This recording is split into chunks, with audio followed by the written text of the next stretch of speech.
জুমা মুবারক না লিখে আল্লাহুম্মা সাল্লি আলা মুহাম্মদ নিজে একবার পড়ে লিখে দিয়ে দেন না পোস্ট করে, যেই দেখুক পড়ুক, ও পড়বে, ওর উপরে রহমত নাজিল হবে, গুনাহ ক্ষমা হবে, ওর মর্যাদা বৃদ্ধি হবে, ওর যতটা গুনাহ ক্ষমা হবে, যতটা রহমত নাজিল হবে, যতটা মর্যাদা বৃদ্ধি পাবে, অতটা সেম সেম আপনার দিকেও চলে আসবে ওর ভাগ থেকে। নিজেরটাও পেলেন, ওর ভাগেরও সমান সমান পেলেন।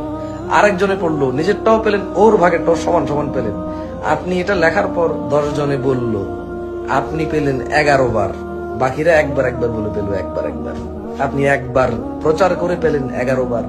100 জনে দেখলে আপনি পেলেন 101 বার, 1000 মানুষে দেখলে আপনি পেলেন 1001 বার, 1 লক্ষ মানুষে জানলে আপনি পেলেন 1 লক্ষ 1 বার, 1 কোটি মানুষ জানলে আপনি পেলেন 1 কোটি 1 বার। আপনি যা শিখাবেন যাকে, সে তা আমল করলে তার নেকি থেকে কমবে না, তবে তার যে নেকি সমান সমান নেকি আপনার হবে। এই জুমা মুবারক বললে কি হবে আমার জানা নাই, সত্যি জানা নাই। কেমন?